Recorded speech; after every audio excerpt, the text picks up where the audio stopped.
Welcome back to Umbrella Rebellion, diving into IBLP's Men's Manual.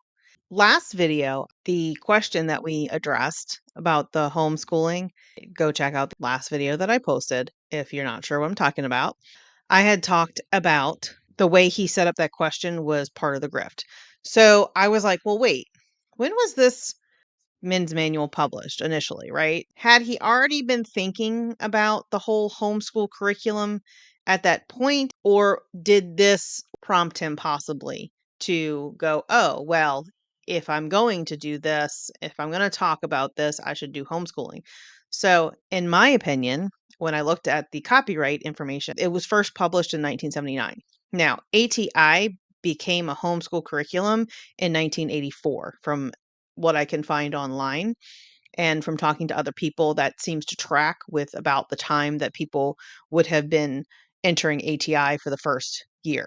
As publications go, you know that it can take a very long time for some of these things to come to fruition. Wisdom booklets in and of themselves, I believe, kind of expanded from the initial thing that they did and kind of grew and got more in detail and everything.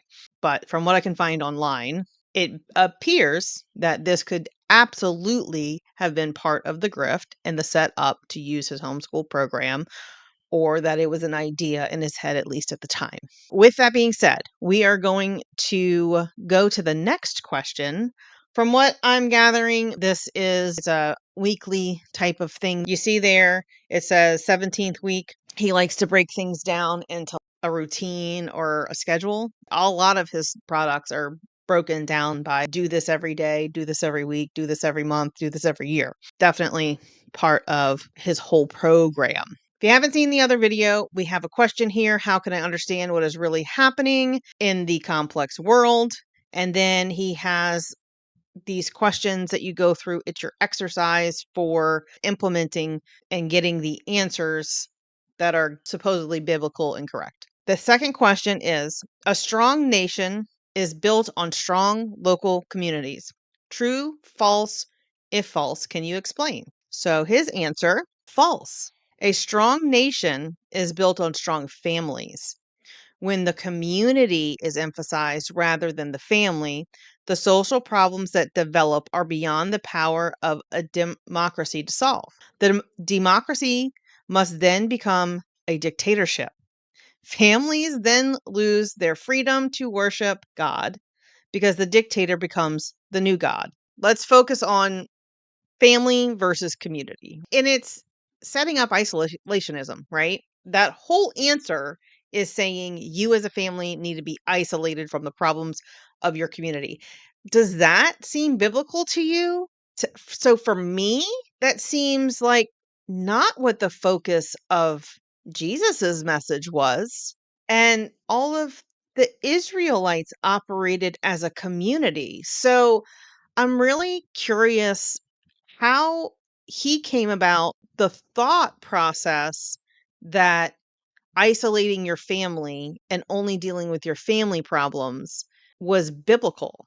Anybody have any ideas? Because that seems to contradict the Bible in my opinion. Here's the other thing, it's a scare tactic, right? Like if you don't do this, we are going to be in a dictatorship. I'm trying to keep these short and quick and straight to the point, under 5 minutes. I would like to know what your thoughts are on this next question and how he answers it.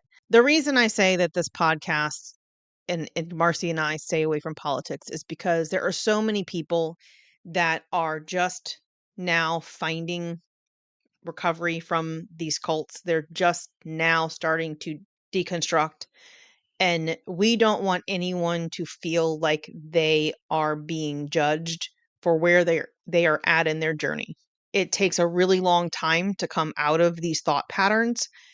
And our focus is on helping people get from point A to point B and feeling loved and accepted in the meantime. Our page is about inclusion and love, no matter where you stand at this point, and gaining knowledge to be a better person in the end, right? Like knowledge is power, and we really, really feel that way. But we also don't want to prevent someone from finding healing by being political and very boisterous about how we feel politically. This is possibly going to open a can of worms in the comments. I would just say that if you're going to comment about politics, I just ask that you be respectful, and we won't be attacking anyone in the comments if they have a difference of opinion. I don't even know what to say. So let me know in the comments, do you think that this is setting up isolationism? Do you think that this is a fear tactic? Your government is going to be a dictatorship if you care about your community? Do you feel like it's the Christian worldview to only handle your family problems and not work as a community to better your community where you live? Like, I'm curious what y'all think about this, because I was not expecting that answer based on being in the cult, but I should have, because they talked about insulation, not isolation. But what they did was isolation. So you can call it what you want, but in the end, it is what it is, right? I will end with, if someone has not told you today or ever, I am proud of you.